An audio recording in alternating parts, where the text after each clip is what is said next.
వందనాలు ప్రభా.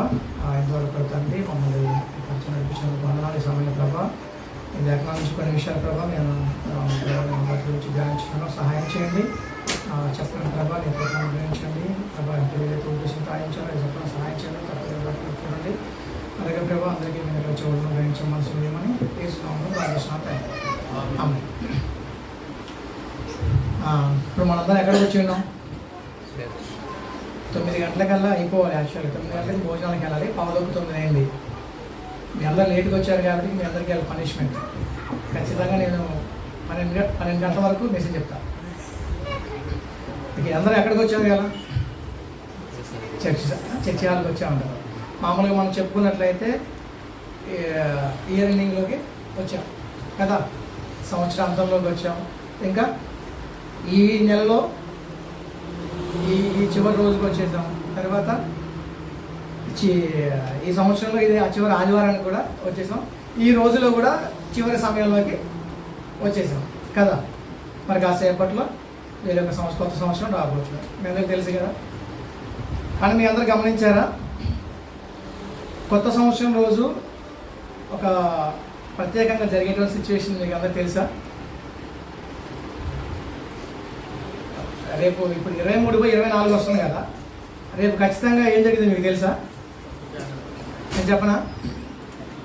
చూడండి, మీరు ఈరోజు గమనించి ఉంటారు, ప్రతిరోజు కూడా సూర్యుడు తూర్పున ఉదయిస్తాడు.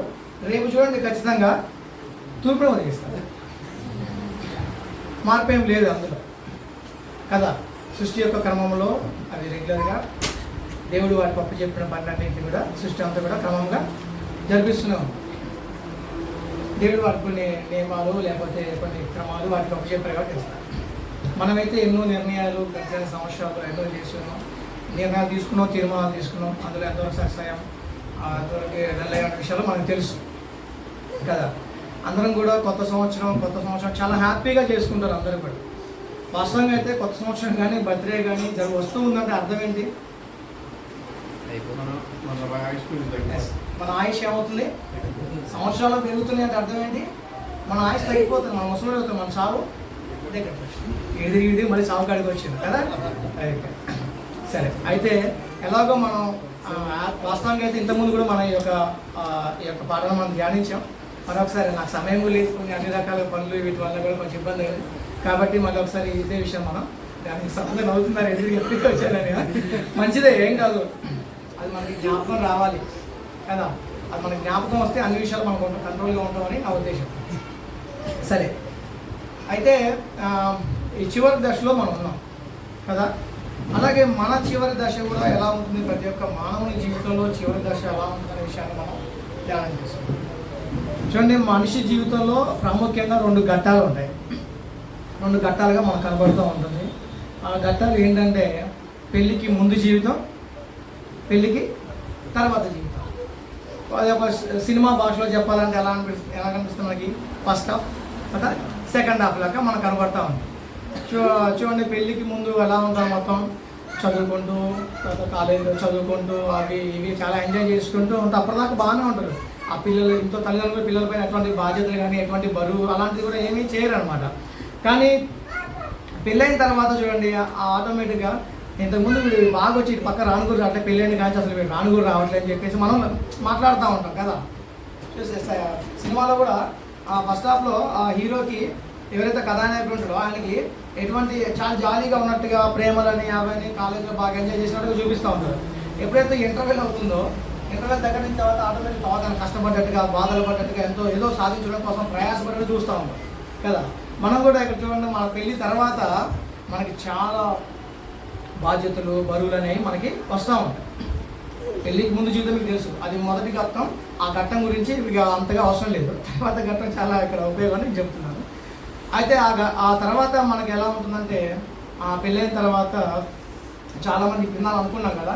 ఇంతకుముందు వచ్చేవాడు ఈ మధ్య రానుగురు రావట్లేదు, సమయానికి అసలు ఇంటికి వెళ్ళిపోతున్నాడు. ఇంతకుముందు అయితే నైట్ 12 అయినా 1 గంట అయినా రాకపోయేవాడు, ఇప్పుడు అసలు 6 గంటలకే ఇంటికి వెళ్ళిపోతున్నాడు అని చెప్పేసి అంటా ఉంటాం. అంటే తన అర్థం ఏంటి అంటే భార్య మీద భయంతోనో అలా కాలేదు, బాధ్యత తనకేంటి బాధ్యత పెరిగింది, బాధ్యత అనేది వచ్చింది. తర్వాత ఇంకా అప్పుడే ఒకళ్ళు కాస్త ఎంతమంది అయ్యారు? ఇప్పుడు 2 ఇంకొక 2-3 సంవత్సరాల తర్వాత ఈ ఇద్దరికి ఇంకొక ఇద్దరు వస్తారు. ఆ తర్వాత ఇంకా బాధ్యతలన్నీ పెరుగుతూ ఉన్నాయి. అయితే బాధ్యతలు పెరుగుతూ ఉన్నాయి. పిల్లలు పెరిగే కొద్దీ కూడా ఇంకా మరో బాధ్యత పెరుగుతూ ఉన్నాయి కదా. మనకి వాళ్ళు పుట్టిన కాడి నుంచి వాళ్ళని చూసుకోవడం, వాళ్ళ ఆలనా పాలన చూడటం, తర్వాత వాళ్ళని స్కూళ్ళలో పంపించడం, ఫీజులు కట్టడం, ఇంకా వాళ్ళు పెరిగే కొద్దీ ఫీజులతో వాళ్ళ చదువులతో పాటు ఫీజులు పెరుగుతాయి, అన్నీ పెరుగుతాయి. ఇంట్లో డబ్బులు అవి అన్నీ అందరికీ తెలుసు ఆ విషయాలు కదా. తర్వాత వాళ్ళకి పెళ్లి సంబంధాలు చూస్తాం, వాళ్ళకి పెళ్ళిళ్ళు చేస్తాం. తర్వాత చెప్పండి, ఇక్కడ పెళ్ళైన ఉన్నారుగా, ముసలు కూడా ఉన్నారు, అంటే పెళ్లి చేసిన వాళ్ళు ఉన్నారు కదా, పిల్లల పెళ్ళి. తర్వాత ఇంకా ఎవరు తెలియదు అనుకోండి మీకు. మీ అడిగిన ఏక జీవిత చరిత్ర కాదు, దోమ జీవిత చరిత్ర, మనిషి జీవిత చరిత్ర అడిగా లైఫ్ స్టైల్.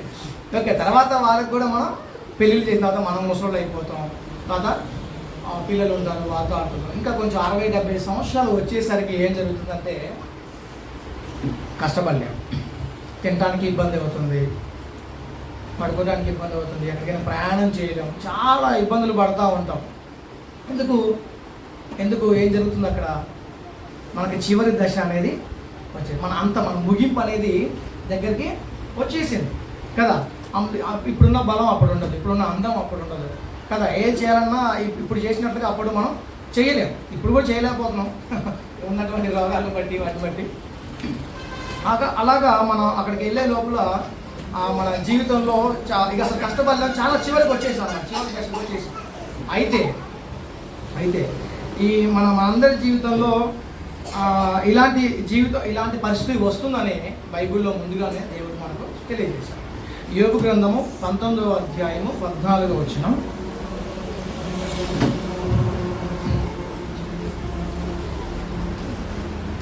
ఇక్కడ నా బంధువులు నా యొద్దకు రాకయున్నారు, నా ప్రాణ స్నేహితులు నన్ను మర్చిపోయి ఉన్నారు అనేటువంటి మాట చూస్తారు.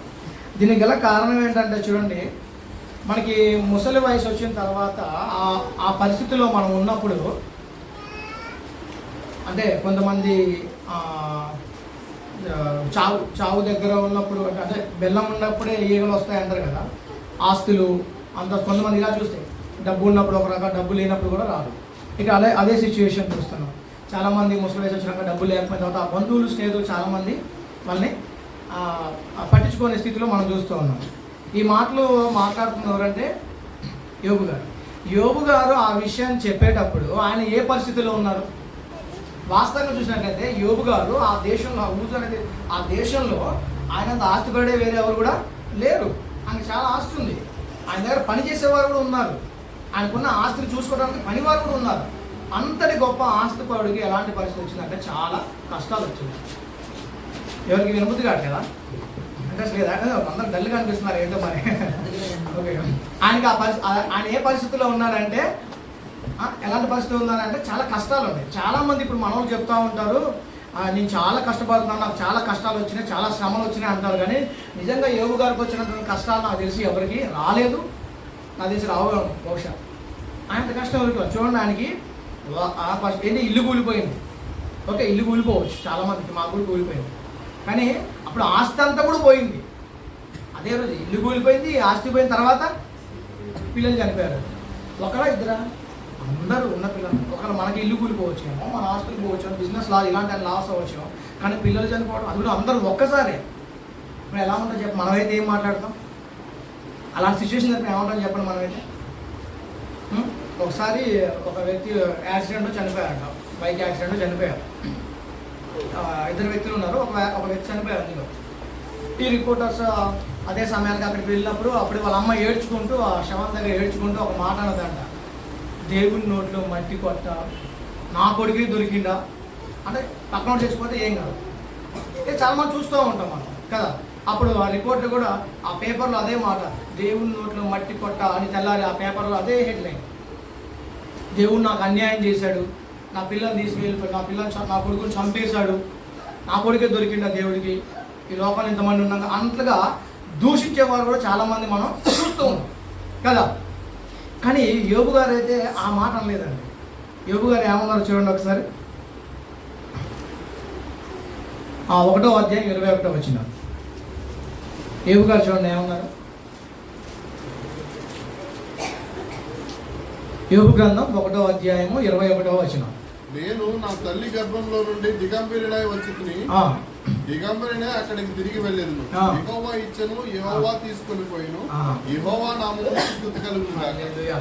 చూడండి అసలు ఆయన ఏం మాట్లాడైనా, తల్లి గర్భంలో దిగంబరిగా వచ్చాను, దిగంబరిగానే వెళ్తాను, తర్వాత యెహోవా ఇచ్చెను, యెహోవా తీసుకున్నాడు. మనమైతే ఆ మాట అనగలమా? ఇల్లు కూలిపోతున్నాయి ఎన్నో మాటలు, దేవుడు దూషించిన, లేకపోతే ఆస్తులు పోతున్నాయి, నా చదువులో ఫెయిల్ అవుతున్నాయి, దేవుడు నాకు ఎగ్జామ్లో సహాయం చేయలేదను, రకరకాల మనుషులు రకరకాల విధాలుగా ఎన్నో రకాలుగా దేవుడిని దూషించే వాళ్ళు ఉన్నారు. ఏమంటే యోబు గారు చూడండి, ఆయన ఎలాంటి పరిస్థితులు ఉన్నారో, ఆయన ఎలా ఆయన ఆస్తి అంతా పోయినా కూడా, ఆయన పిల్లలు చనిపోయినా, తనకు ఆరోగ్యం చెడిపోయినా కూడా ఆయన దేవుడిని ఒక్క మాట కూడా ఆయన మాట్లాడలేదు. తన యథార్థతను ఆయన విడిచిపెట్టలేదు. దేవుని ఒక్క దూషణ మాట కూడా ఆయన అనలేదు. ఇంకా ఆయన ఏమన్నంటే యెహోవా నామమునకు స్తుతి కలుగుగాక. మనమైతే అంటామంటే ఒక బయటకు అనకపోయినా మనసులో ఎదురు తిట్టుకుంటున్నాం కదా. చాలామంది దేవుని దూషించేవాళ్ళు కదా, లేకపోతే వారి మీద వీరి మీద నిందలు వేసేవాళ్ళు కదా. ఇలాంటి సిచ్యువేషన్ జరిగినప్పుడు అవునా కాదు. కానీ యోబు గారి పరిస్థితి ఎలా అన్నాడు.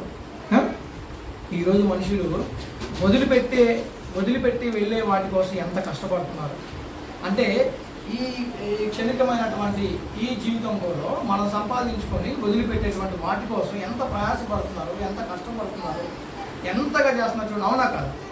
మనందరికి తెలుసు, మనందరం తెలుసు ఎప్పటికైనా మనం వదిలేసిపోయడాలని, ఎప్పటికైనా మనం చచ్చిపోయడం తెలిసి కూడా ఈరోజు దీనికోసం ఎంత కష్టపడతాం, ఎన్ని ఇబ్బందులు పడతాం, ఎన్ని బాధలు పడతాం. ఇలా కొద్ది గొప్ప డబ్బులు ఉంటేనే మన 5-6 వేల రూపాయల శాలరీకే మనం ఆగట్లేదు చాలామంది. అవునా, రోజుకి వచ్చి 200-300 1,000 రూపాయల కూలికే చాలామంది ఆగట్లేదు, భూమి మీద ఆగట్లేదు. అప్పట్లో యోబు గారికి ఎంత ఆస్తుంది. అవునా కదా. చూడండి, ఇప్పుడు ఎంతోమంది ముఖ్యమంత్రులు చనిపోయారు, ఎంతోమంది ప్రధానమంత్రులు చనిపోయారు, డబ్బులు ఉన్నోళ్ళు చనిపోయారు, ప్రపంచంలో అందరికంటే ఎక్కువ డబ్బులు ఉన్న వాళ్ళు కూడా చనిపోయారు. అందరూ చనిపోయారు. యోబు గారి పరిస్థితి చూడండి. ఇప్పుడు ఉదాహరణకు బాగా ఆస్తిపరుడు, అయితే ఒక సీఎంగా ఉన్నాయన, చిన్నప్పటి నుంచి లగ్జరీ లైఫ్ జీవించే వ్యక్తి ఒకసారిగా జైల్లో ఉండమంటే వదిలేస్తారు. ఈ మధ్యకాలంలో మాకు తెలిసిన వాళ్ళకు జైల్లో ఉంటే మేము వెళ్ళాం. ఆయన జస్ట్ ఆ 3-4 రోజులకి ఆయన ఉండలేకపోయాడు.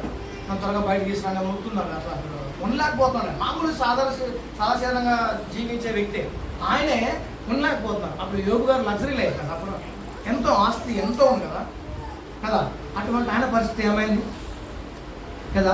ఇప్పుడు చెప్పండి, మనక ఇల్లులుగా నవని పడిపోయి లేవు, మన ఆస్తులన్నీ ఒకసారి పోయింది లేదు, మన పిల్లలు కూడా ఒకసారి చనిపోయిన వాళ్ళు లేరు. కానీ ఈరోజు చాలామంది మాత్రం నాకు చాలా కష్టాలు ఉన్నాయి, చాలా బాధలు ఉన్నాయి, చాలా శ్రమలు ఉన్నాయి అని చెప్పేసి అని ఆత్మహత్య చేసుకుంటున్నారు, లేకపోతే దేవుని దూషిస్తున్నారు, ఇంట్లో గొడవలు పెట్టుకుంటున్నారు, అది లేదు ఇది లేదు, పిల్లల కోసం ఏం చేసిన వాళ్ళు అదని ఇది ఎన్నో రకాలుగా ఎన్నో దూషణ మాటలు పలుకుతూ ఉన్నారు.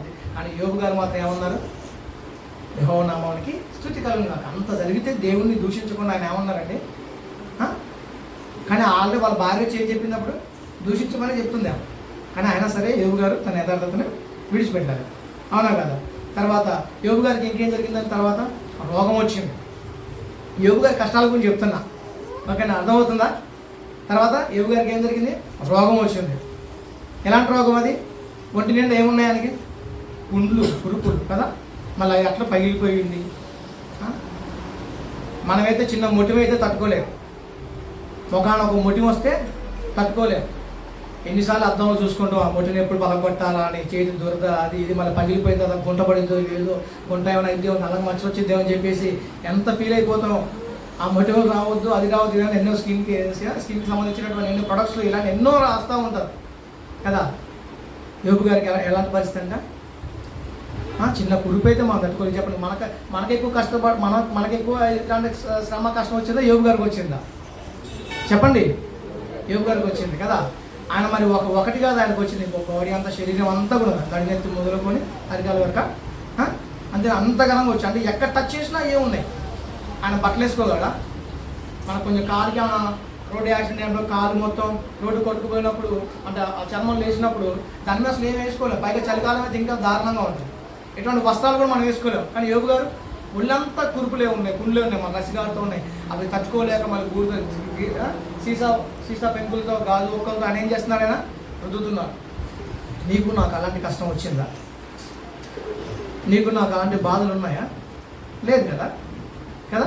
కానీ యోబు గారికి మాత్రం దాని తర్వాత ఏం జరిగిందంటే ఆయనకి ఏం జరిగింది, ఆ ఫ్రెండ్స్ అందరూ కూడా వదిలేసి ఇందాక మనం చదువుకుందాం 19వ అధ్యాయం 14 వచ్చిన ఫస్ట్లో కదా. ఏం చదువుకున్నాం, నా స్నేహితులు ఫ్రెండ్స్ అంతా వదిలిపెట్టారు. అదిగారు బెల్లం ఉండగానే ఈగలన్నీ చుట్టూ. మనం కూడా చూస్తాం లోపల చాలామంది ఆస్తులు కానీ, అంతస్తులు కానీ, పదవులు కానీ, అధికారాలు చూసి కూడా ఇది అందరి పట్ల మనం ప్రేమ చూపిస్తూ ఉంటాం కదా. ఇక్కడ యోబు గారి పరిస్థితి కూడా అదే. మనకైతే అంతగా చేసాం, మనమే పాపిష్టి జీవితం జీవించేవారు. మనల్ని ఇంకా వాళ్ళు వీళ్ళు మనకు వదిలేస్తే మనం అంత ఫీల్ అవ్వాల్సిన అవసరం లేదు నాకు తెలిసి. ఎందుకంటే మన బతికే కట్టలేదు, ఇంకా మన ఏదో మంచోళ్ళు అని వాళ్ళని ఇలా అంటున్నారు వీళ్ళు అంత అలాంటి అవసరం లేదు కదా. దానికి కూడా చాలామంది ఫీల్ అయ్యి బాధపడేటోళ్ళు చాలామంది ఉన్నారు. ఇప్పుడు యోబు గారితో చూస్తే మన పరిస్థితి ఏంటి, ఒకప్పుడు యోబు గారికి ఆస్తున్నప్పుడు చాలామంది వచ్చారు, ఆయన దగ్గరికి వచ్చారు, ఆయన ఇచ్చినాన్ని తీసుకెళ్ళారు, అన్నీ చేస్తారు.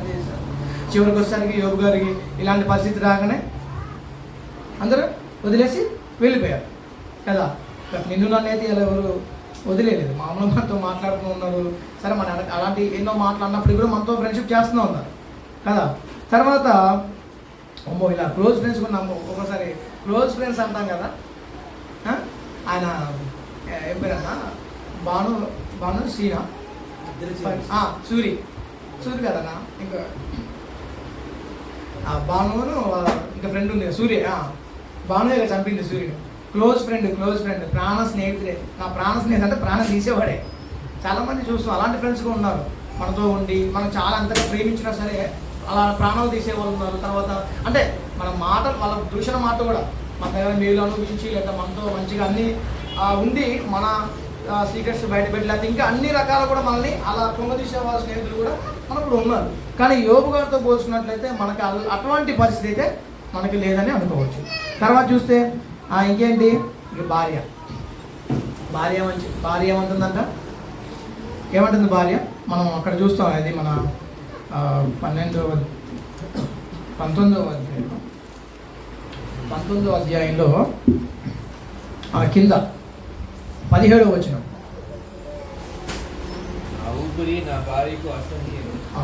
ఈ మాట తెలుసా అండి? తెలుసా, నా ఊపిరి నా భార్యకు. ఇలాంటి సిచ్యువేషన్ ఎక్కడ ఉంది తెలుసా? చెప్తారు ఎవరైనా? తెలుసా అంటే తల అవుతుందా, చెప్తారంటే ఎవరు మాట్లాడలేదు. చూడండి, మనకు కొంచెం వయసు పోయిన తర్వాత మనకి రోగం వస్తే మనకి ఫస్ట్ మనకి ఇచ్చే బహుమతులు ఏంటో తెలుసా? Separate plate, separate glass, separate మంచం, సపరేట్ దుప్పట్లు, సపరేట్ రూమ్. ఓకేనా? అందుకని నా ఊపిరి నా భార్యకు అసలు అంటే మనలోంచి వచ్చేటువంటి మన రోగం వచ్చినప్పుడు మన ఇక ముగింపు, ఇదంతా నేను చెప్పేది ముగింపు దశలో. మనకు కూడా యాక్చువల్గా యోగి గారి కష్టాలు చెప్పుకుంటూ మన పరిస్థితి కూడా జ్ఞాపకం చేస్తాను. ముగింపు ఎలాగా అంతా కలిసి వస్తుంది ఒకసారి అని ఈ రన్నింగ్ కాబట్టి అని. ఓకేనా? అలాంటి సిచ్యువేషన్లో మనం కూడా చూస్తూ ఉంటాం. ముసలి వాళ్ళని చాలామందిని మన ఇళ్లలో చూస్తూ ఉంటాం, లేదా మన ఇరుగు పక్కన మనం చూస్తూ ఉంటాం. నేనైతే మా బజార్లో ఉన్నప్పుడు అయితే కన్న కూతురి కన్న తల్లిని ఆ సమయంలో చూడలేక లేక అట్లని మెట్ల కింద పడుకోబెట్టేది. ఒకనొక సందర్భంలో ఆమెనైతే రోడ్డు మీద కాలు పట్టుకొని అలా లాక్కొని వచ్చిందనమాట ఒకసారి. నిజం, అప్పటికి ఆ పరిస్థితి బాగా నడవలేదు. అటువంటి వ్యక్తిని కాలు పట్టుకొని ఇలా ఆక్కొని వచ్చింది మామూలుగా. ఇలా చాలామంది చూసాం. రీసెంట్గా ఇప్పుడు ఒకరినైతే వెనక రూమ్లో వేశారు కొనదాకా. ఇప్పుడు ఆ రూమ్లో తీసుకొచ్చి ముందు చల్లో బయట పెట్టారు. చల్లో ఎందుకు కొంచెం ఇంట్లో పెట్టచ్చు అంటే ఏముంది ఎట్లాగా పోయేదిగా అయిపోయిందిగా అనగా అసలే చలి. చూడండి, ఈరోజు మనం కూడా అల్లారు ముద్దుగా మనం పెంచుకున్నట్టు మన పిల్లలు కానీ ఆ గుండెల మీద ఎక్కించుకొని మనం ఒక కాలుకు మట్టి కూడా వాళ్ళకి అంటకుండా అంత ముద్దుగా పెంచుకున్న వాళ్ళందరూ కూడా మన ముగింపు దశ, మన చివరి దశలో ఉన్నప్పుడు, మన చివరికి వచ్చినప్పుడు వాళ్ళందరికీ మనం ఏమవుతున్నామంట? అసహ్యం అవుతున్నాం కదా. అవి కింద మాట అదే ఉంది చూడండి, నా ఊపిరి నా భార్యకు అసహ్యము, తర్వాత నేను కనిన కుమారులకు నా వాసన అసహ్యం. అంతేనా? ఎంతగా ఎలా మూతి పెట్టి మరి మనం ముద్దు పెట్టుకుంటాం మన పిల్లల్ని, అంతగా మనం దగ్గర తీసుకుంటాం, ఎక్కించుకుంటాం. తర్వాత మన పిల్లలకి మన వాసన అంతా అసహ్యం అంట. గుర్తుపెట్టుకోండి. ఈరోజు మనకి ఏదో ఉందని మనకి తన మనం ముగింపు దశ ఇట్లా ఉందంట, జాగ్రత్త. ఇలా ఉంటుంది. ఇయర్ ఎండింగ్ తెలుస్తుంది మనకి.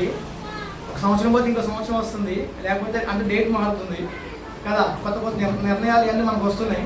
అది తెలిసి ఈ నిర్ణయంతో పాటు ఇది కూడా తీసుకోవడం బెటర్ ఏమో, మనం చెప్పుకునే మెసేజ్ కదా. తర్వాత మన జీవితం కూడా ముగింపు దశకొచ్చేసరికి ఇవన్నీ జరుగుతాయంట. ఒకప్పుడు భార్య ఏమంటుంది చెప్పండి, పెళ్లి చేసుకున్నప్పుడు ఏమంటుంది? కష్టమైన, సుఖమైన, బాధ ఎందును, వ్యాధి ఎందును, ఇంకా చెప్పండి, రోగమందును అన్నీ తెలియదు కాబట్టి తెలియదు. మీరు చెప్పండి బ్రదర్స్, గుర్తులేదా? అదే కష్టమైన, సుఖమైన, రోగమైన, ఇంకా సంతోషమైన, ఇరుకైనా, ఇబ్బంది అయినా, ఏదైనా సరే ఏమంటుంది ఆమె? చివరి చచ్చే అంతకాలం వరకు కూడా మనతోనే ఉంటా అని చెప్తుంది. మనకు వాసన అనేది మెటీరియల్ లోపల సపరేట్ గ్లాస్ ఇచ్చేస్తుంది, దగ్గర తీసుకో కదా. అలాంటి సిచ్యువేషన్ మనకి ఎప్పుడు వస్తుందంటే మన చివరి దశలో ఉన్నప్పుడు. యోబు గారికి అలాంటి పరిస్థితి వచ్చింది. తర్వాత ఇంకా చూడండి, చిన్నపిల్లలు సహా నన్ను తృణీకరించెదరు, నేను లేచుట చూచినట్లా బాలు నా మీద దూషణలు పలికిద్దరు. కింద వచ్చినాడు. లేదా చిన్నపిల్లలు సహా ఏం చేస్తారంట? ఆయన తృణీకరిస్తారంట. దాని అర్థం ఏంటో తెలుసా?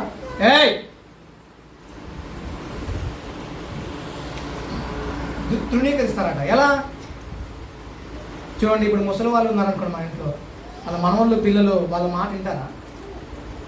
ఆ మనవాళ్ళు అసలు తాతకి మర్యాద ఇస్తారా? చెప్తే అసలు లెక్క చేస్తారా? మన భాషలో చెప్పాలంటే ముసలోళ్ళు ఎవరు లెక్క చేస్తారు చెప్పండి? మీ పెద్దవాళ్ళకి కొంచెం ఇబ్బంది కావచ్చేమో కానీ ఆ పదాలు వాడుక భాష పట్టించుకుంటారు, అసలు లెక్క చేయరు కదా. మనం అసలు ఇది చెప్తుంటే మనకు నువ్వేది నాకు చెప్పాను అది వెళ్ళిపోతారు. మర్యాద లేదు, రెస్పెక్ట్. అంటే దానికి గల కారణం ఏంటి? మన పరిస్థితి అప్పుడు ఎలా ఉంది? చివరి దశలో ఉంది, అంతే కదా. ఇప్పుడు యంగ్గా ఉన్నప్పుడు అట్లా ఉన్నప్పుడు మన పిల్లలు మన మాట వింటారా ఏంటి? వింటారు కదా. ముసలి వాళ్ళు అయినప్పుడే కదా, అంటే మన చివరి దశలో ఉన్నప్పుడే మన పిల్లలు మన వాళ్ళు ఎవరు కూడా మన మాట వినరు, లెక్క చేయరు, పట్టించుకోరు. అవునా? ఆయన లేచినప్పుడు తర్వాత పడినప్పుడు చూసినట్టు వాళ్ళు ఏం చేస్తారంట? దూషణలు పలుకుతారంట. అంటే ముసలోడు అని, లేవలేకపోతామని ఎగ్గిలు పెట్టడం, నవ్వించడం. చాలామంది చూస్తాం ఊళ్ళలో ముసలోడు ఉరకలేదని చెప్పేసి ముసలోడి దగ్గరకు వచ్చి పంచెలు లాగటం, చిన్నప్పుడు చూసాం పంచెలు లాగటం, లేకపోతే వాళ్ళని ఎగ్గిలు పెట్టడం, నానా మాట్లాడటం. వాళ్ళు ఎట్టా ఉరకలేరు, రాలేరు, మళ్ళీ ఏమలేదని చెప్పేసి ఆడుకోవడం, వాళ్ళ కర్ర తీసి పక్కన వేయటం, ఇలాంటివి చేస్తూ ఉంటారు పిల్లలు. అంటే ఇది అందరూ అర్థం ఏంటంటే మన చివరి దశ వచ్చే లోపల మనందరికీ ఇవన్నీ వచ్చేస్తున్నాయి. గుర్తుపెట్టుకోవాలి, మన ఆయుష్ పెరిగే కొద్దీ మనకి ఇవన్నీ కూడా మనకి వచ్చేస్తాయి అని మనం గుర్తుపెట్టుకోవాలి. పిల్లలకు కూడా వాళ్ళ వాసన అంటే పిల్లలు కూడా పట్టించుకోరు, వాళ్ళకి మనందరికి కూడా వాసన అది వాళ్ళకి మన వాసన పడదు. వాళ్ళు ఎవరు మనం లక్ష్య పెట్టరు, లెక్క చేయరు, దగ్గరికి రానివ్వరు, అసహించుకుంటారు. సమయం లేదు కాబట్టి నేను స్పీడ్గా చెప్తున్నాను, ఏమనుకోకండి. కొంచెం అర్థం కాకపోతే మళ్ళీ ఒకసారి అడగండి. తర్వాత 20వ వచనం చూస్తే అది ఇందాక నా ప్రాణ స్నేహితులందరికీ నేను అసహ్యుడిని అయితేని, నేను ప్రేమించిన వారు నా మీద తిరగబడి ఉన్నారు.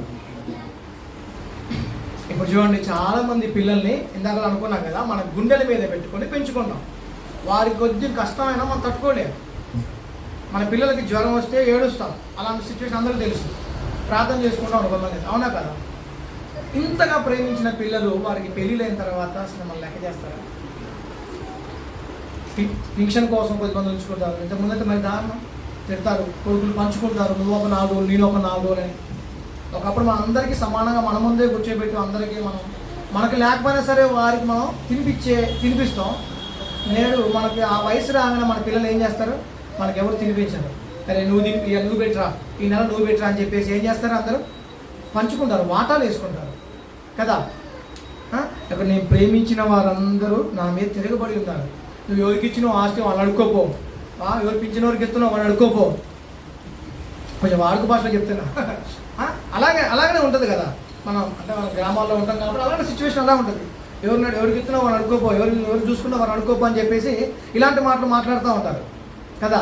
ఎవరు బాగా ప్రేమించిన వాళ్ళు భార్యను కూడా ప్రేమిస్తాం, అలాగే భార్య కూడా భర్తని ప్రేమిస్తుంది. ఆ వయసు వచ్చేసరికి అందరూ ఏం చేస్తారు? ఇలాంటి చేస్తూ ఉంటారు కదా.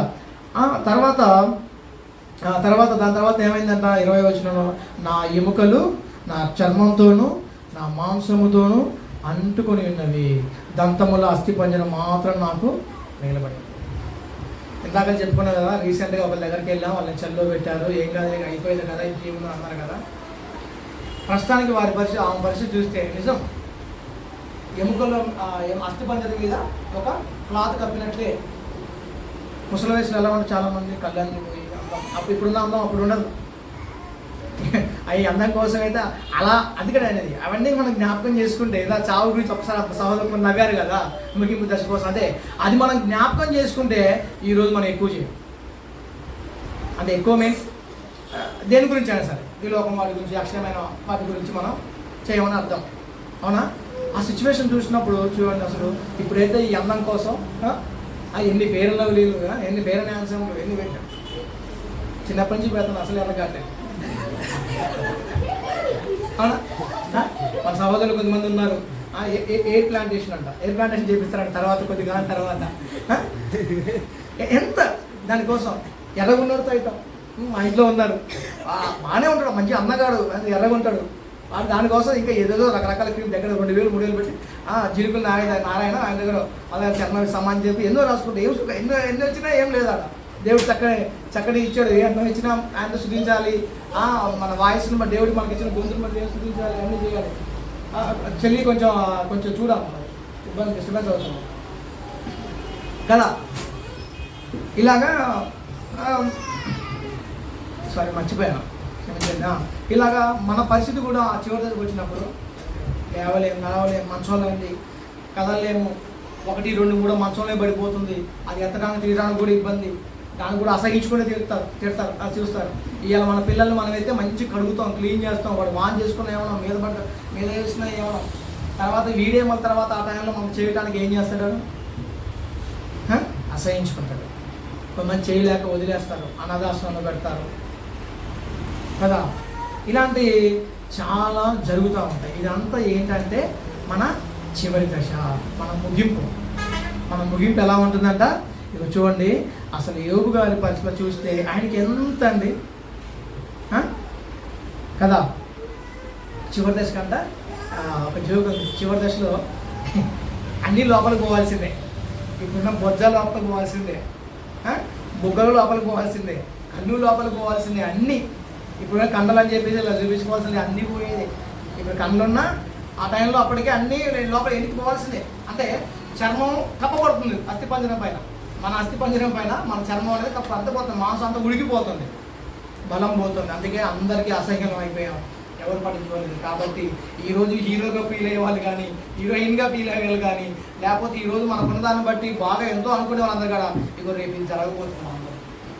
కానీ మరి అలాంటి ముగింపు దశ వచ్చింది కదా, మరి ఎలా ఉండాలి. తర్వాత ఇక లాస్ట్ దీని తర్వాత ఏమొస్తే చర్మం మొత్తం కూడా మీద కప్పడిన తర్వాత ఏమవుతుంది, లాస్ట్ ఏంటిగా చెప్పండి, చెప్పకపోతే మీకు ఇప్పటిదాకా ఏం అర్థం కాలే, ఎందుకంటే కన్ఫ్యూజ్ అవుతాం. ఏం జరిగిందంట, చచ్చిపోయిన తర్వాత ఇది ఇప్పుడు చూద్దాం. ఇప్పటిదాకా బైబిల్లో చూసినాం, ఇది చనిపోయిన తర్వాత ఆయా దేశాలకి ఆయా ప్రజలకి రకరకాల సాంస్కృతిక పరంగా లేకపోతే వాళ్ళకి వచ్చిన కల్చర్ పరంగా నడుస్తూ ఉంది. కాబట్టి ఇప్పుడు ఇటు వద్దాం, ఇక చచ్చిపోయిన తర్వాత ఫస్ట్ చేయాల్సిన పరిస్థితి, ఫస్ట్ చేసే పని ఏంటి, కాదు తర్వాత ఫస్ట్ చేయాల్సిన పని ఏంటి, చేసే పని ఏంటి, చేయాల్సింది కరెక్టే, అది ఏంటి ఆ పని. ఆ తర్వాత ఏడుస్తారు, తర్వాత ఏం చేస్తారంట, కబుర్లు చెప్తారు. ఎంత టకటక చెప్తారు కదా కబుర్లు, ఎందుకు చెప్పండి, టకటక. ఎందుకంటే తొందరగా వస్తే తొందరగా పెట్టేద్దాం, మీరు తొందరగా వస్తే తొందరగా తీసేద్దాం అన్నట్టుగా చేస్తారు. అవునా?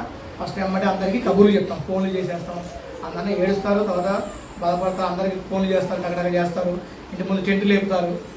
ఇంకా చెప్పండి బ్రదర్స్, మాట్లాడితే కొంచెం మంచిగా వింటున్నట్టుగా నాకు అర్థం ఉందా. ఇంకా కొంతమంది అయితే ఏం చేస్తారు, బాక్స్ ఆర్డర్ ఇస్తాం మనమైతే.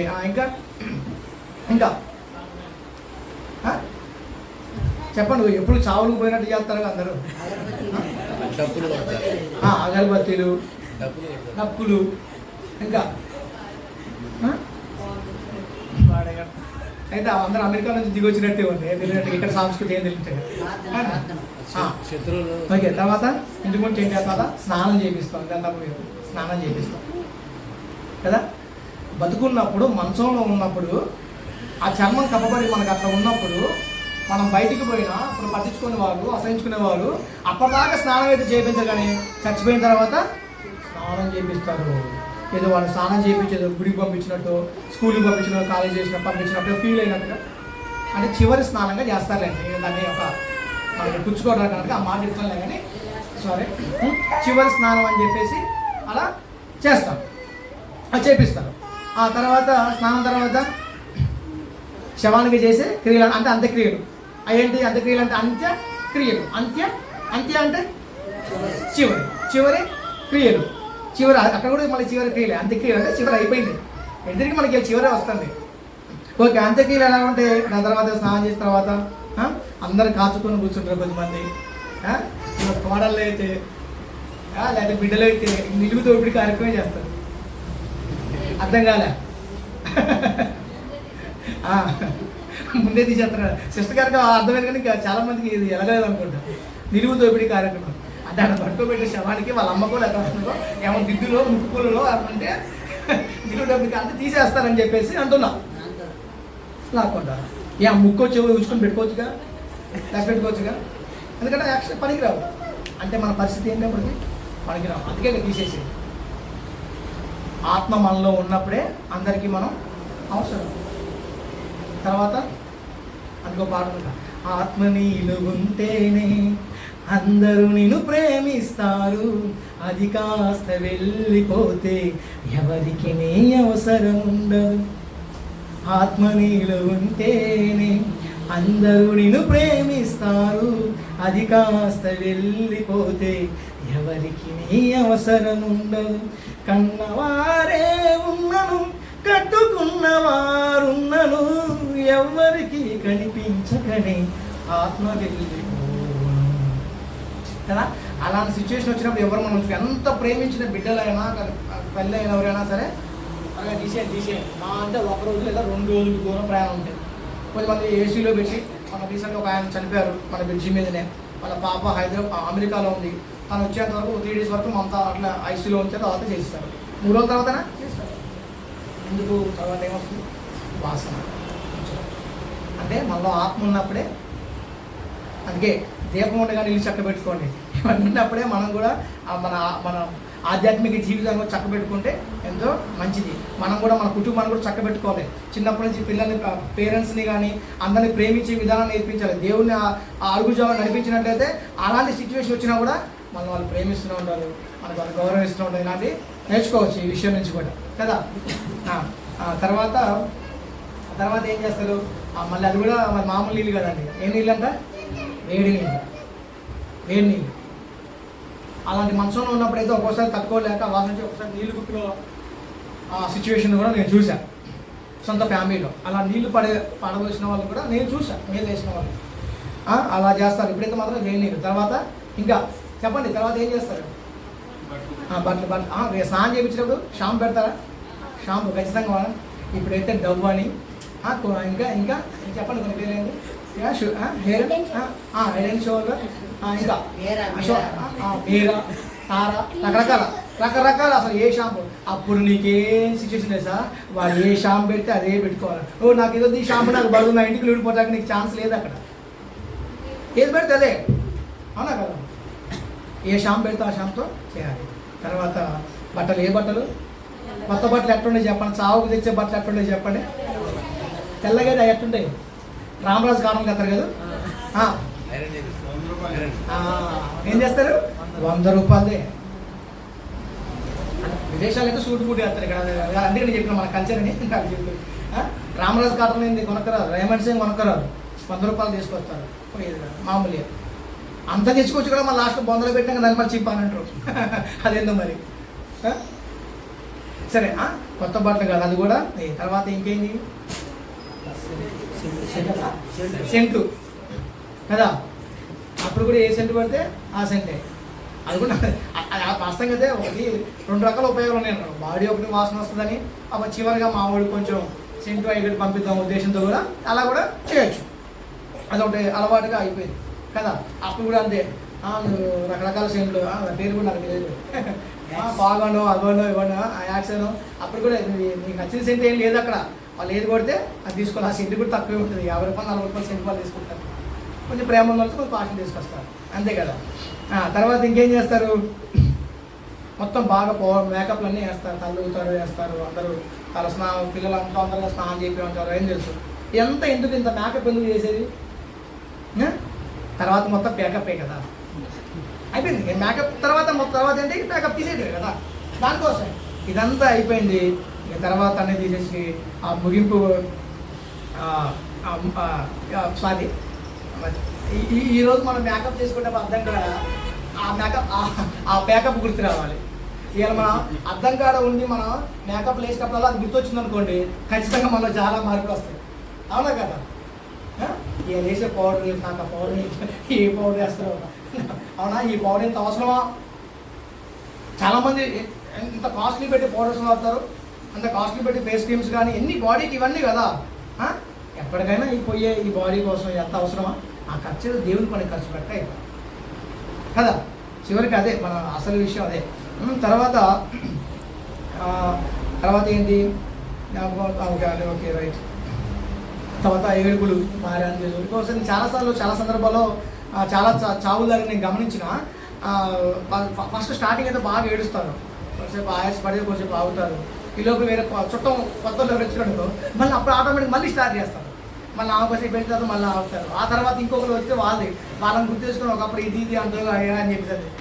మా బజార్లో ఒక భార్య భర్త ఇద్దరు, ఇంతకుముందు చెప్పాను నీకు ఈ మాట, భార్య భర్త ఇద్దరు గొడవ పడ్డారు. ఆ నైటే బాగా గొడవ పెట్టారు, ఇన్ని మాట్లాడాలి, బూత్ మాట ఎన్ని తిట్టిందో అవి భరించలేక ఆయన చచ్చిపోయింది. పొద్దున్న ఎవరేసుకొని చనిపోయిన, మార్కెట్కి పోగా చనిపోయింది. రాగానే ఆయన ఏమని తెలుసా, మేమే పోయి తీసుకొచ్చిన, మా ఆటోలో మేమే పోయి మార్కెట్కి పోయి ఏమైనా తీసుకుని వచ్చిన తర్వాత ఫస్ట్ ఏమని తెలుసా తెలియదు, అప్పుడా చెప్పలేదు. 10 to 10 కంగారు పడితే ఇక ఏడ్చుకుంటూ పోయి ఏంటంటే నా దేవుడు అని చెప్పేసి. నైట్ ఏమో దయ్యం, దరిద్రుడు, ఎన్నో మాటలు మన అల్లే కానీ అక్కడ పొద్దులే కానీ దేవుడైపోయాడంట, ఆయన దేవుడైపోయాడంట. అంత దేవుడు మరి రాత్రి ఎందుకంటే తిట్టాలి, మరి ఎందుకంటే చేయాలి, దేవుడు బతుకున్నట్టు కానీ దగ్గర కదా. ఇలాంటి సిచ్యువేషన్లో మనం చూస్తాం. అలాగే మనం ఏడుపులు అన్నీ చేసుకుంటూ అన్నీ అయిపోయిన తర్వాత ఏం చేస్తాం, ఎత్తుకుంటాం, ఇక హృదయానికి ఎత్తుకొని తర్వాత సరే రకరకాల క్రిస్టియన్స్ అయితే మనం ప్రార్థన చేసుకొని తర్వాత పాటలు పాడుకుంటూ వెళ్తాం. కొంతమంది డప్పులు చేస్తారు, తర్వాత బాంబులు కాలుస్తారు, ఊరేగించుకుంటూ వెళ్తాం కదా. అప్పుడు కూడా ఏం చేస్తారు, బాంబులు కాలుస్తారు. ఎందుకంటే చివరి రోజు అయితే మా నాన్న, అది మా తాతనో, మా బాబాయ్నో, మా అమ్మనో, మా అమ్మనో ఎవరినో మంచి సంబరంగా పంపించాలనే ఉద్దేశంతో ఆ సంబరాలు అక్కడ ఏం చూడవాల, ఆత్మ వెళ్ళిపోయింది. అది ఏ సంబరంలో తెలియదు, మరి ఆత్మ అయితే ఏ సంబరంలో తెలియదు. ఈ శరీరానికి మాత్రం ఇక్కడ సంబరాలు చేస్తారు, డబ్బులు కొట్టుకుంటూ వెళ్ళి. కాబట్టి మన సంబరం ఏమైందో జ్ఞాపకం చేసుకుంటాం. నరకంలో సంబరం ఉందా, తర్వాత దేవుడిచ్చేటువంటి నిత్యత్వంలో దేవుని సన్నిధిలో సంబరం ఉందో కూడా మనం జ్ఞప్తికి తెచ్చుకోవాలి. ఆ తర్వాత ఇంకా మామూలు కాల్చుకుని వెళ్తారు, చిల్లర కూడా వేస్తారు, మొగ్గు కాలి కానీ వెళ్తాం, తెలుసు కదా. మళ్ళీ ఇంట్రెస్ట్ పోయిందా, నిద్రపోతున్నారా? Very good, thank you.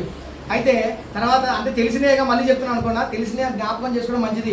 ప్రతి చావు చూసినప్పుడల్లా మనకి మన చావు గుర్తు రావాలి, ప్రతి చావు చూసినప్పుడు మనకి మన భవిష్యత్తు గుర్తు రావాలి. ప్రతి చావు మనకి ముగింపే, ప్రతి ముగింపు కూడా మనకు కూడా అది ఒక పాఠం కదా. దేవుడు సజీవంగా ఉంచాడంటే కారణం ఇంకా మనం మారాల్సింది ఉంది, ఆయన పని చేయాల్సింది ఉంది కదా, ఆయన పనిలో ఇంకా మనం ఎదగాల్సి ఉంది లేదా. అందుకనే అది చూసినప్పుడు మనకు జ్ఞాపకం రావాలి కదా. తర్వాత చిల్లర చల్లుకొని చిల్లర అంతా వేసుకుంటూ వెళ్ళినప్పుడు తర్వాతకి ఏం జరిగింది, అప్పుడు కూడా అది కూడా చెప్పొచ్చు. పోయినప్పుడు ఏమీ తీసుకెళ్ళట్లేదు కాబట్టి చదువుతున్నారని చెప్తారు. వాస్తవంగా చాలామందికి ఎందుకు చదువుతున్నా తెలియదు. మన ఇక్కడ సర్కిల్లో మాత్రం అందరికీ ఆ పనులు ఎందుకు చేస్తారో చాలామంది తెలియదు. అప్పటి నుంచి చేస్తున్నారు కానీ చేస్తారు, మూఢనమ్మకాలతో అలా చేస్తారు. చిల్లర చల్లుకొని పోయిన తర్వాత అక్కడ ఒక కార్డు దింపిన తర్వాత ఏం చేస్తారండి, ఏమంటారు దాన్ని, దింపుడు గారు. అక్కడ ఏం చేస్తారు, చెవుల దగ్గర పోయి 3 సార్లు తిరిగి నానా నానా నానా, లేకపోతే అమ్మ అమ్మ అమ్మ రకరకాలుగా అలా పిలుస్తూ ఉంటారు. కొత్త రావడం తెలుసుగా, ఎందుకంటే ఒకసారి సడన్గా లేవాల్సింది బాగుండేది ఈసారి కదా. అంత ప్రేమతో కొడుకు నానా నాన్న పిలిచిన సడన్గా అతను లేచాడు అనుకోండి, ఆ కొడుకు పరిస్థితి ముందు ఆయన లేవగానే వీడు పడతాం అంటే కదా. అందరు ఎవరు ఉండరు, అలాంటి సిచ్యువేషన్ జరిగితే భయపడతారు కదా. అలా చేస్తారు. గ్రేట్ అలెగ్జాండర్ ప్రపంచ దేశాలన్నింటినీ కూడా ఆయన ఓడించిన ఆయన, లేకపోతే అన్ని విషయాలు విజయం పొందిన ఆయన, చనిపోయేటప్పుడు చేతులు బయట పెట్టి తీసుకెళ్ళాలని చెప్పి. ఎందుకు? ఇంత చేసినా నేనేమి సంపాదించలేదు, ప్రధానమంత్రి చేసినా ఏం సంపాదించలేదు, నాకు బోయింగ్ ఫ్లైట్ ఉన్నా కూడా నేనేం చేసుకోలేను, ఇంకా నాకు అంత కార్లో తీసుకోలేను, ఉద్యోగం ఉన్నా అంత కూడా అసలు ఏది ఉన్నా కూడా నేను ఏం చేయాలి, ఉత్త చేద్దా పోతే. అందుకే అది చెప్పింది, దిగంబరుడే వచ్చి తిని దిగంబరిగానే వెళ్ళాడు. తల్లి గర్భంలో ఎలా వస్తామో అలాగే పోతాడు. మన పరిస్థితి కూడా అలాగనే. కాబట్టి ఏమీ తీసుకోపోలేం, కాబట్టి దేనికోసం ఆరాటపడాల్సిన అవసరం మనకు లేదు. మనకి తీసుకెళ్ళేది దేవుని పనే. ఆ పనిని బట్టి దేవుడు అక్కడ మనకి బహుమతులు ఇస్తాడు. అన్యులైతే అది వేరు, మనకు అలా తెలుసు కాబట్టి ఇవి ఇలా చెప్తున్నాను కదా. అలా చూస్తే తర్వాత అందుకని ఇక్కడ చచ్చిపోయినప్పుడేమో బతుకున్నప్పుడు ఏమంటారా, నేను సింహాన్ని రా, తాగిపోయినప్పుడు ఏమంటారు, నేను సింహాన్ని పులిని అంటారు. ఇప్పుడు సింహం చచ్చింది, ఇప్పుడు ఏంటి కొంచెం అదే కదా. ప్రసంగి గ్రంథం 9వ అధ్యాయం 4వ వచనం చూడండి ఒకసారి. చూడండి, ప్రసంగి గ్రంథము 9వ అధ్యాయము 4వ వచనం ఏముంది అక్కడ?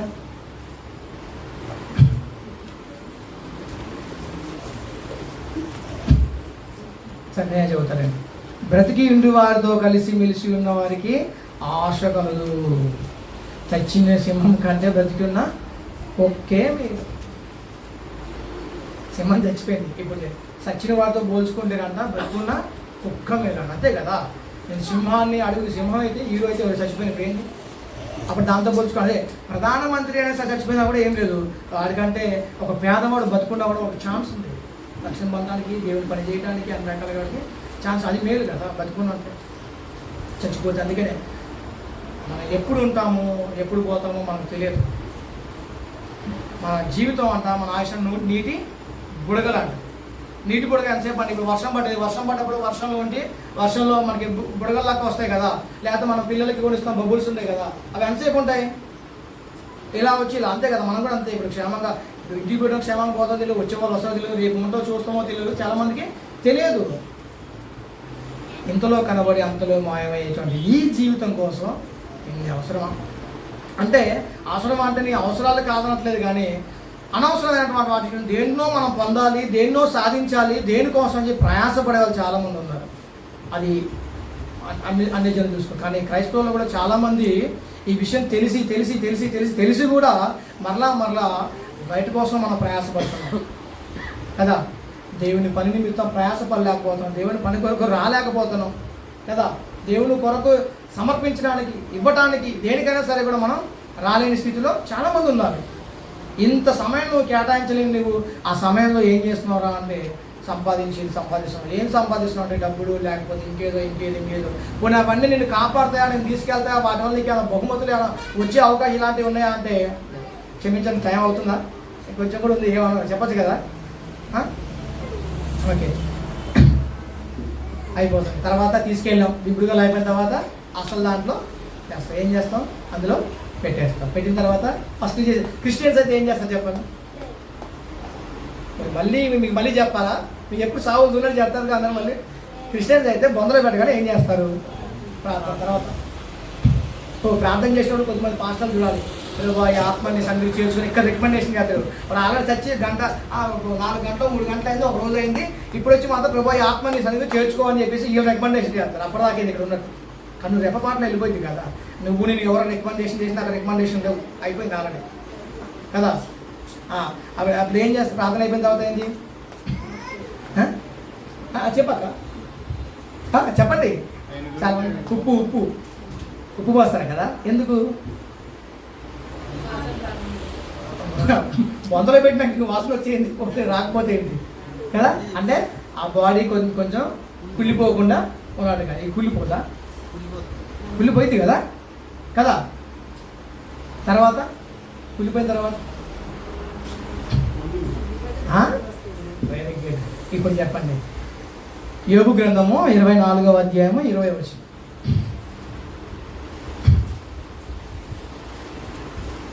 యోబు గ్రంథము 24వ అధ్యాయము 20వ వచనం. కన్న గర్భము వారిని మరచును, పురుగు వారిని కమ్మగా ఇంకా వారు మరి ఎప్పుడును జ్ఞాపకంలోనికి రారు. వృక్షము విరిగి ఓకే చాలు చాలు. కన్న గర్భం మరుస్తుందంట, పురుగు అంట అవన్నీ ఎట తింటుందంట. అర్థమవుతుంది నా సిస్టర్స్? ఇప్పుడు తీయకండి కావద్దు, చదవకండి, తీయకండి. కన్న గర్భమేమో మర్చిపోతుంది అంతే కదా. అల్ల పెట్టినాక మన ముఖం మళ్ళీ గుర్తొస్తుందా? మన వాళ్ళకి రాదు కదా. తల్లికి కూడా పాపం అంత జ్ఞాపకం ఉండొచ్చు, కానీ ఇంత మన ఇట్లా చూసినట్టుగా మనకేమీ అంత ఉండదు. తర్వాత పురుగు అంటే ఏంటంట, కమ్మగా తింటారు. ఎందుకు? బతుకున్నప్పుడు మనం తిన్నాక కమ్మగా బిర్యానీలు, చికెన్ ఫ్రైలు, ఫిష్ ఫ్రైలు, రకరకాల ఫ్రైలు, అది ఇది ఆ గడ్డి ఈ గడ్డి అన్నీ తిన్నాం కాబట్టి మరి ఇప్పుడు పురుగు కూడా ఎంత తింటుందట, కమ్మగా తింటుందట. ఇప్పుడు చెప్పండి, ఈ శరీరము, ఇంత పేరంలో రాసిన శరీరము, ఇంత రకరకాల ఆయిల్ వాడిన శరీరము, రకరకాల బట్టలు వేసిన శరీరము, రకరకాల డెకరేషన్ చేసిన శరీరం అన్నీ దేని పాలంట? పురుగు అంట. పురుగులు తింటాయి అంటారు మన జీవితాన్ని. మనం సారీ మన శరీరాన్ని ఏం తింటాయంట? పురుగులు తింటాయంట. ఎట్లా తింటాయి మళ్ళీ? కమ్మగా. అసలు ఆ మాట ఎట్లా చెప్పండి. అంతే కదా. నువ్వు ఉప్పు వేసినా, అలాగే ఇంకా ఉప్పు కారం మసాలా ఇంకా ఏదేసినా ఇంకా మనకి చేస్తే తప్ప ఇంకా అక్కడ ఒరిగేది ఏం లేదు అక్కడ కదా. కమ్మగా తింటాయంట. అప్పుడు తెలుసు కదా, మనం ఇంట్లో ఎలకలు తెచ్చిన, ఇట్లా మన కుక్కలు అవి తెచ్చిన పురుగు వస్తుంది కదా. పురుగు మన బాడీ కూడా మట్టిలో ఉన్న పురుగు తింటారు. చెప్పండి ఇప్పుడు చెప్పండి, మన పురుగు తినేటువంటి ఈ చిన్న పురుగు తినేటువంటి ఈ జీవితం ఎవరి కోసం ఇంత ప్రయాస? నీ వారి కోసం, నీ పిల్లల కోసం, నీ బంధుమిత్రుల కోసం, నీ స్నేహితులు, మీ అందరి కోసం చేసే బదులు దేవుని కోసం కష్టపడ్డాయా? దేవుని కోసం ప్రయాసపడితే అది పురుగు తిని, ఇంక కప్ప తిని, ఇంకేది తిన్నా సరే నీకు నిత్యత్వంలో గొప్ప బహుమతులు కదా. ఇలాంటి జీవితాన్ని అల్పమైన వాటి కోసం, అనవసరమైన వాటి కోసం నువ్వు ప్రయాసపడటం కంటే దేవుని కోసం కష్టపడినప్పుడు, దేవుని కోసం ప్రయాసపడే ఎంత మేలు కదా కదా. కాబట్టి ముగింపులోకి వచ్చాం, మెసేజ్ కూడా ముగింపులోకి వచ్చాం. కాబట్టి ఇలాంటి లైఫ్, ఇలాంటి జీవితం, ఇలాంటి శరీరాన్ని దేనికో వాటి కోసం అని ఎవరి మీదో పెత్తనం చలాయించాలో, లేకపోతే ఎవరి మీదనో కోపతాపాలకు, ఇంట్లో భార్య భర్తల మధ్య, తల్లిదండ్రుల పిల్లలకి మధ్య, లేదా ఇరుగుపొరుగుల మధ్య, సహోదరుల మధ్య, వీటి మధ్య ఈ గొడవలు, చికాకులు, వీటి కోసం కంటే దేవుడు చెప్పిన మాటలేని అందరినీ ప్రేమతో దేవుని సన్ని నడిపించుకుంటూ, దేవుని పని చేసుకుంటూ బతికినంత కాలం దేవునికి ఇష్టంగా బతికినట్లయితే ఆ చావు అనేది, మరణం అనేది మనకి ఏ రూపంలో వచ్చినా కూడా సంతోషమే కదా. ఎప్పుడు క్రీస్తునందు చనిపోతే కదా. బతుకుట నాకు చావైతే బతకడం అయితే దేవుని కోసం అంట, చావైతే మేలు అంట. చచ్చిపోతే ఎవరికండి మేలా? ఫ్యామిలీ మెంబర్స్కి మేలు ఏంటి? ఇన్సూరెన్స్ వచ్చింది అంతే కదా. ఫ్యామిలీ మెంబర్స్కి అయితే మేలు వస్తుంది, ఇన్సూరెన్స్ వస్తుంది. నీకు నాకేంటి మేలు?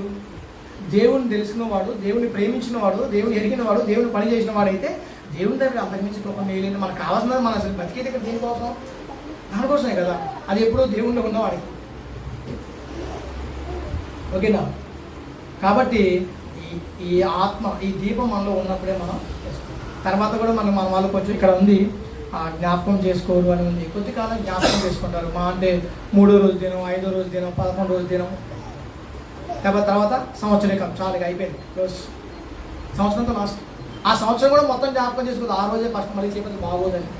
బతుకున్నప్పుడు, మంచంలో ఉన్నప్పుడు 10,000 పెట్టి హాస్పిటల్కి తీసుకెళ్ళారు, కానీ చచ్చిపోయిన తర్వాత 50,000, 70,000 పెట్టి దినాలు చేస్తారు. బతుకున్నప్పుడు ఉప్పు కారం వేసి ఇస్తారు. ఒక చికెన్ ముక్క కూడా పెట్టకుండా మంచాలు ఉన్న వాళ్ళు కట్టుంటారు. చనిపోయిన తర్వాత వాడు అడగకపోయినా సరే గొడ్డును కోస్తారు, లేకపోతే మేకను కోస్తారు, లేకపోతే చికెన్ చేస్తారు. బతుకున్నప్పుడు అదే డబ్బులు పెట్టి హాస్పిటల్ చూపించచ్చుగా, లేదా ఇంకేదైనా చేయొచ్చుగా, ఇంకేదైనా. అప్పుడు లేదు. చనిపోయిన తర్వాత అయితే దినం అప్పుడు మాత్రం ఏం చేస్తారు? ఇది నాన్న మీద, అమ్మ మీద, భార్య భర్త మీద ప్రేమ ఉన్నట్టుగా కదా ఫోటోకి దండేస్తారు. రోజు ఎవరు వేయాలి దండ? రోజు ఆ 10 రూపాయలు ఎందుకు, లేదా 20 రూపాయలు దండ ఎందుకు? ఒకసారి ఒక ప్లాస్టిక్ దండ అయితే అయిపోడా? సంవత్సరం మొత్తానికి 2 సంవత్సరాలు కలిపి ఒక ప్లాస్టిక్ దండ అంటే అర్థమైందా? ఈరోజు సెల్ఫీలు తీసుకునే అందరూ జ్ఞాపకం చేసుకుని రేపు ఏ సెల్ఫీలు కూడా అక్కడ మనకి పనికిరావు. మనం ఒకటి అది కూడా మంచి ఫోటో ఏది ఉందా లేదు చూసి, ఇంట్లో చూసి ఒకే ఫోటో మన కాడ పెట్టేస్తారు. అది చూసినప్పుడు ఎప్పుడు జ్ఞాపకం లైట్ తీసుకుంటారు, అవి ఏముండదు అక్కడ కదా. ఒక చిన్న లైట్ దీపం రోజు ఆయిల్ గీయాలి. ఆయిల్ అంటే మన వాళ్ళు మనకి పూలు పెట్టరు, ఖర్చు అంటే సాధారణంగా లోకల్ చెప్తున్నా, పూలకి ఖర్చు పెట్టరు, దీపం పెట్టడానికి ఆయిల్కి ఖర్చు పెట్టరు కదా. అంతే కదా. ఫోటో కూడా అంత పెద్ద అంత ఏం చేయారు, మామూలుగా ఏదో ఒక 500-600 ఫోటో చేసి పెట్టేస్తాం. ఇది మన ముగింపు కథ ఇది. కాబట్టి ఇప్పుడు దేవుడు మంచి బలం ఇచ్చాడు, మంచి ఆరోగ్యం ఇచ్చాడు. ఇలాంటి ఈ ఆరోగ్యము, ఈ బలము దేవుని కోసం ఉపయోగిద్దాం. దేవుని కోసం అంటే నేను అలా ఏమంటే సువార్తను లేపదాన్ని కాదు. మీరు వెళ్ళి సమస్త జిల్లాను శిష్యులుగా చేయండి. నీ భార్య నీ శిష్యురాలు, నీ పిల్లలు నీ శిష్యులు, నీ ఇరుపురు, నీ పక్కన అందరూ కూడా వాళ్ళే. మనకు దేవుణ్ణి పరిచయం చేయి, దేవుని లక్ష్యంలోకి మనం తీసుకురా, దేవుని పని చేద్దాం. మనం పనిచేసే చాలామంది సహోదరులు ఉన్నారు, వాళ్ళ పనిచేసే దగ్గర ఎంతోమందికి దేవుడు వాడుకున్నారు, రకరకాల వాడుకుంటూ ఉన్నారు కదా. వాడబడాలి. అంతేగాని దేనికోసం అనవసరమైన వాటి కోసం అంతగా ప్రయాసపడాల్సిన అవసరం లేదు, దానికోసం చింతపడాల్సిన అవసరం లేదు, బాధపడాల్సిన అవసరం లేదు. కొంతమంది మనకు లావున్నవని బాధపడతాం, బక్కగున్నవని కూడా బాధపడతాం. బక్కగున్న ఏం కాదు, లావున్నా ఏం కాదు, ఎట్టున్నా సరే పురుగులు పాలే కదా. ఎట్టున్నా అంటే ఆరోగ్యం కాపాడుకోవడం తప్పులేదు కదా, అంటే వాటి కోసం మనం చింతపడడం ఎలాంటివి మనకి అవసరం లేదు కదా. మనకి ఎలా ఉన్నా సరే దేవుడు మనకి ఇచ్చే ఆ మహిమలో ఇవన్నీ ఏ పార్టీ కదా, దానికోసం మనం చూసినప్పుడు ఇవన్నీ మనకు అసలు ఏమి కూడా మన కంటి అసలు సుగుణాల సంపన్న పాటలో నీవు నాకిచ్చే మహిమ ఎదుట ఇవి ఎన్న తగినవి కావే. యోబు గారు ఆ మహిమను చూశాడు కాబట్టి ఆ సిచ్యువేషన్ ఆయనకు వచ్చిన ఏది కూడా ఆయన వాటన్నిటి కూడా పట్టించుకోలేదు. యేసు ప్రభు వారి శిష్యులు కానీ అంతసాక్షులు కానీ వీళ్ళందరూ కూడా ఆయన ఇచ్చేట మహిమను వాళ్ళకి జ్ఞప్తికి తెచ్చుకున్నారు కాబట్టి వాళ్ళ జీవితం ముందే తెలుసు కాబట్టి వారికి ఎన్ని శ్రమలు వచ్చినా, కష్టాలు వచ్చినా, రాళ్ళతో చంపబడ్డా, రంపాలతో పోయబడ్డా కూడా, తగలబెట్టబడ్డా కూడా వాళ్ళు వద్దు ఆపండి అని చేయలే. మనమైతే అటు పక్క సువార్త ఆపడానికి వస్తుందంటే ఇక్కడ నేను వండుతాం. క్రిస్మస్ రోజు సువార్త చేసేటప్పుడు అలా ఒక ఆయన వచ్చారు, దేవుని దగ్గర అక్కడ ఆయన అక్కడికి వచ్చేది కొంచెం తెలిసింది, వెనక్కి తిరిగి వెళ్ళిపోయాడు అన్నమాట. అలా చెప్పి చాలామంది భయపడతారు, సువార్త చేయడం కూడా లేదు, చాలామంది రావడానికి కూడా బయటకు రావడం కూడా భయపడుతూ ఉన్నారు కదా. దేవుడిచ్చే మహిమతో చూసుకుంటే ఇవన్నీ ఇవ్వాలి. కాబట్టి సహోదరులారా, ఈ చివరిలో ఉన్నాం, ముగింపులో ఉన్నాం. మనకు కూడా హ్యాపీ, ఓకే, సంతోషం. సంవత్సరం పెరిగే కొద్దీ మన ఆయుష్ దగ్గర పడుతుందని జ్ఞాపకం చేసుకోవాలి. ఆ యోగుగా ఈ రోజున శ్రమలను బట్టి మనం అంతగా చింతించాల్సిన అవసరం లేదు, అంతగా బాధపడాల్సిన అవసరం లేదు. ఎందుకంటే దేవుడిచ్చే మహిమ అయితే అంత పెద్ద. తర్వాత దేవుడు ఇంకొక మాట కూడా చెప్పాడు, మీరు దేని విషయం చింతపడకండి. దేని విషయం అన్నా, కొద్ది విషయం దేని విషయం అన్నా, కొన్ని విషయాల్లోనా, దేని విషయంలో అన్నా, అన్ని విషయాలు అన్నా, అంతే కదా. దేని విషయం చింతపడద్దు, మీ చింత యావత్తు నా మీద వేయండి. అసలు ఆ మాట మనం నమ్మట్లే కాబట్టి మన చింత మొత్తం మన మీదే మోసుకుంటూ, దిగులు పడుతూ, ఏడుస్తూ కూర్చొని కొంతమంది తలనొప్పులు వచ్చి ఇంతకన్నా గట్టిగా పుట్టుకొస్తుంది గట్టి చేస్తారు. దేవుడు దేని విషయం చింతపడుతున్నాడు కదా దేవుడు. ఖమ్మంలో ఉన్న పొంగులే శ్రీనివాసరెడ్డి వచ్చి భుజం మీద చేసి, ఆ శంకర్ నీకేం ప్రాబ్లం లేదు, నేనున్నా అని చెప్పేసి అన్నాడు అనుకోలేదు, దీవన్ని నీకున్నా ఏం ప్రాబ్లం అంటే ఎంత ధైర్యం అంటుంది కదా. అలాంటి శ్రీనల్ లాంటి ఎంతమందిని దేవుడు సృష్టించారు. ఆ సాక్షాత్ సృష్టికర్తే మీరు దేని విషయం చింతపడతారు బాబు నీకున్నా అంటే ఆయన మాట నమ్మట్లే కాబట్టి ఇలా ఉన్నాం. మన విశ్వాసం అలా కదా. చాలామంది ఆ చింతపడి ఏం చేస్తారు, కొంచెం చచ్చిపోతారు, ఆత్మహత్య చేసుకుంటారు కదా. చూడండి, ఇప్పుడు అసలు చూడండి, ప్రకృతిని చూసి మనం సిగ్గు తెచ్చుకోవాలి, ప్రకృతి చూసి మనం బుద్ధి తెచ్చుకోవాలి. ఒక చెట్టు ఉంది, మొక్కగా ఉన్నప్పుడు మంచి అందం, తర్వాత పువ్వునిస్తుంది, మంచి అందంగా ఉంటుంది, పెరిగినప్పుడు మనకు మంచి ఆక్సిజన్ ఇస్తుంది, ఇంకా బాగా ఎదిగినప్పుడు వృక్షం అవుతుంది, అనేక పక్షులకు అది ఆధారం అవుతుంది, నీడనిస్తుంది, తర్వాత కాయనిస్తుంది, పండ్లను ఇస్తుంది, అన్నీ ఇస్తుంది, తర్వాత చచ్చిపోతుంది. చచ్చిపోయిన తర్వాత ఎండిపోయి మనకి నీరు కాబెట్టుకోవడానికి పొయ్యికి ఏదో పొయ్యిలు ఇంతకుముందు అందరూ గ్యాస్ వాడుతుంది, పొయ్యికి పనికి వస్తుంది. చచ్చిపోయిన బొగ్గులు పనికి వస్తాయి, బొగ్గుల తర్వాత బూడిద కూడా మనకి ఉపయోగపడుతుంది. నీకు నాకు మాత్రం ఆ దేవుడు అందుకే దేవుడు పెట్టింది మొక్కనే. చచ్చిపోయిన తర్వాత విత్తనం భూమిలో చచ్చిపోయిన తర్వాత మొక్కగా అయ్యి మహావృక్షంగా మారుతుంది.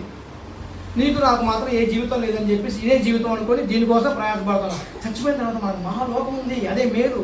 పౌలు గారు చెప్పారు కదా, మహాలోకం ఉంది, అక్కడికి వెళ్తాం మనం. సీతకొక చిలక, గొంగళి పురుగు సీతకొక చిలకలాగా మారుతుంది కదా. దేవుడు మన ముందు చెప్పాడు, చూపిస్తున్నాడు కదా. మనం కూడా తర్వాత మార్చబడుతున్నాం కదా, మన మహిమ శరీరాలకు మార్చబడతాం కదా. చాలామంది చచ్చిపోతారు. ఇప్పుడు చూడండి, ఒక చెట్టే, ఒక మొక్కే తన బ్రతుకంటూ ఒక ఒక పర్పస్ ఉంది. అది పుట్టిన దానికి వచ్చిన దానికి ఒక పర్పస్ ఉంది. మనలో చాలా మందికి మాత్రం మనం ఎందుకు పుట్టామో తెలియదు, ఎందుకు పెరుగుతున్నామో తెలియదు, ఎందుకు బతుకుతున్నామో తెలియదు. అల్పమైన వాటి కోసం, ఉద్యోగం రాలేదనో, ఇంకేదనో, అమ్మాయి దొరకలేదనో, అబ్బాయి దొరకలేదనో చచ్చిపోతున్నవారు చాలామంది ఉన్నారా లేదా? ఉన్నారు కదా. ఎగ్జామ్లో ఫెయిల్ అయిన వాళ్ళు ఆత్మహత్య చేసుకున్నారు. ఇంట్లో అమ్మా నాన్న తిట్టారని చెప్పేసి బయటికి వెళ్ళి ఆత్మహత్య చేసుకున్నారు లేరా? ఉన్నారా లేదా? ఉన్నారు. మా ఫ్యామిలీ జరిగింది హైదరాబాద్లో. అమ్మ నా 10th క్లాస్ ఫెయిల్ అని ఒక మాట అందుకే ఊరేసుకొని చనిపోయాడు అబ్బాయి కదా. చూడండి, ఒక కోడి ఉంది కదా, కోడి మనకే, కోడి గుడ్డు మనకే, అవునా? కోడి ఎప్పుడన్నా ఇంట్లో ఇప్పుడు కోడి వచ్చింది, మా ఇంట్లోకి వచ్చి ఇంట్లోకి పోతే అని చెప్పి గట్టిగా అరిచామనుకోండి, లేదు నన్ను ఇలా లీలక్క తిట్టింది అని చెప్పేసి కోడి ఊరేసుకొని చచ్చిపోయిందా? ఏ కోడి అయినా ఊరేసుకొని చచ్చిపోయిందా? లేదు కదా. ఎందుకంటే కోడికి తెలుసు తన జీవితం ఏందో. నేను దేవుడు నన్ను పుట్టించాడు, ఆయన పిల్లల కోసం నేను ఆహారంగా పుట్టాను, లేదా వాళ్ళకి పని కోడి చేసేటువంటి దేవుడు వాళ్ళకి ఇచ్చిన పనులను బట్టి వాళ్ళకి ఆహారంగా నన్ను దేవుడు ఇచ్చని చెప్పేసి కోడికి తెలుసు కాబట్టి అది మంచిగా దేవుని పని చేసి చచ్చిపోతుంది హ్యాపీగా. నేను మాత్రం దేవుడు ఎందుకు పుట్టించాడో విషయం మనకు తెలియకనే అర్ధాంతరంగా అనవసరమైన వాటి కోసం చచ్చిపోతున్నారు. అర్థమవుతుందా? కుక్క, ఇంట్లో కుక్కలు కూడా ఉంటాయి. లేక మేకని గద్దించిన అనుకో, పోయి నన్ను గంగమ్మ గారు తిట్టిందని చెప్పేసి పోయి రైలు కింద పెట్టి తలకాయ పెట్టి చచ్చిపోయిందా? ఎవరేసుకొని చచ్చిపోయిందా? లేదు కదా. యాక్సిడెంట్గా జరిగే వేర్లేండి. వాటికి తెలుసు, ప్రకృతికి తెలుసు అవి ఎందుకు బట్టి. ఒక మొక్క, ఒక చెట్టుకే దాని బ్రతుకు తెలుసు, దాని లైఫ్ తెలుసు. అది కూడా మన కోసమే. కాయ పండు అన్నీ మనకే. కర్రలో మనకి బూడిదతో సహా పనికి వస్తుంది. నేను మాత్రం దేవుడికి ఏ పనికి రావట్లేదా? పనికి రానివారు ఏ పనికి? దేవుని పనికి రానివారు, దేవునికి పనికి రాని వాళ్ళు. ఇగో గొడ్డలు ఎక్కడుందంట? ఎక్కడుంది? చెట్టు వేరు మధ్యలో. నాలుగు పలింపని పట్టి కొమ్మన ఆయన ఏం చేస్తారంట? కాబట్టి ఇగో ఎట్లాగైనా సరే ఈ జీవితం ఇట్లా అయిపోతుంది కాబట్టి ఇలా అయిపోతుంది కాబట్టి ఇక్కడైనా ఈ ఇయరింగ్లో ఈ చివరి మొత్తం వదిలేస్తాం. ప్రభు ఇక్కడైనా సరే మంచిగా ఉంటానని తీర్మానం చేసుకున్నాం, దేవుని పని కొడతాం. అదే చాలాసార్లు చెప్తా కదా, నేను యాంబేలోనో కీబోర్డ్లోనో జాయిన్ అయ్యి రైట్ సైడ్ ఒకరిని, లెఫ్ట్ సైడ్ ఒకరిని జాయిన్ చేయించండి. ఆ ఇద్దరు ఇంకొక ఇద్దరు జాయిన్ చేపిస్తారు. మీకు చెక్కులు వస్తాయి, అవి వస్తాయి, బ్యాంకాలు ట్రిప్పులు అని చెప్తే మనకు అసలు ఆ ప్రొడక్ట్ గురించి తెలియకపోయినా సరే అందరికి ఎన్ని మాటలు చెప్పి అందరిని జాయిన్ చేపిస్తామే. ఎందుకు? ఈ 60 సంవత్సరాల కొత్త నింపేటువంటి దానికోసం. కోటి విద్యలు దేనికోసం? కోటి కోసం కదా. ఇప్పుడు చూడండి, స్కూల్లో పిల్లలకి టీచర్స్ ఉన్నారా? టీచర్స్ చాలామంది ఉన్నారు. చెప్పండి, ఇప్పుడు అడవులు పెంచేది ఎందుకు? టీచర్ చెప్పండి. అడవులు పెంచేది ఎందుకు? అడవులు పెంచేది ఎందుకు? వర్షాలు పడేది ఎందుకు? పంటలు పండేటందుకు. పంటలు పండేది ఎందుకు? మనం తినడానికి. మనం తినేది ఎందుకు? మనం బ్రతకడానికి. మన బ్రతికేందుకు? క్లాస్ అయిపోయింది, ఇంటికి పోయింది. తర్వాత చెప్పరు కదా, మనం బ్రతికేందుకు టీచర్ చెప్తారా? చెప్పరు. ఈగ జీవిత చరిత్ర తెలుసు, దోమ జీవిత చరిత్ర తెలుసు, మనిషి జీవిత చరిత్ర మాత్రం అవునా? ఈగ అది ఎట్లా ఉంటుంది, దానికి ఎన్ని కాళ్ళు ఉంటాయి, అన్నీ చెప్తారు. దాని చరిత్ర మొత్తం, లైఫ్ స్టైల్ మొత్తం మన జీవిత చరిత్ర. అందుకే బైబిల్ చెప్తుంది, ఆ కోటి విద్యలు కూటి కొరకే 60 సంవత్సరాలు నీకు జీవితానికి పొట్ట నింపేటువంటి ఆ 50 లాంటి, అంటే చేసుకోండి, బిజినెస్ తప్పలేదు. అలాంటి వాటిలో మనం ఎన్నో మాటలు చెప్పి అందరినీ చేసుకున్నవే, నిత్యత్వం ఇచ్చేటువంటి ఈ మాటలు మాత్రం ఎవరికి చెప్పట్లేదు. అంతే కదా, నిత్యత్వం కదా. ఈ మాట మాత్రం ఎవరికి మనం చెప్పలేదు. కాబట్టి మనం తీర్మానం చేసుకున్నాం అలా చెప్పాలి అని, దేవుని పని చేయాలని. ఇకపై మన బట్టల కోసం, మన అందచందాల కోసం, హెయిర్ ప్లాంటేషన్ కోసం, బండ్ల కోసం, కార్ల కోసం, వాళ్ళ అంటే ఓకే అవసరాలు తీసుకుని తప్పలేదు. ఇలాంటి వాటి కోసం మనం పెట్టే ప్రయాస కానీ, ఖర్చు కానీ ఇవన్నీ కూడా దేవుని పనికి చేద్దాం. వీలైతే వెళ్ళాలి, లేదా వెళ్ళేవాడిని పంపించండి. అలాగా ఉండాలని కోరుకుంటూ సేవ తీసుకుంటాను. ప్రార్థన చేసుకుంటాను.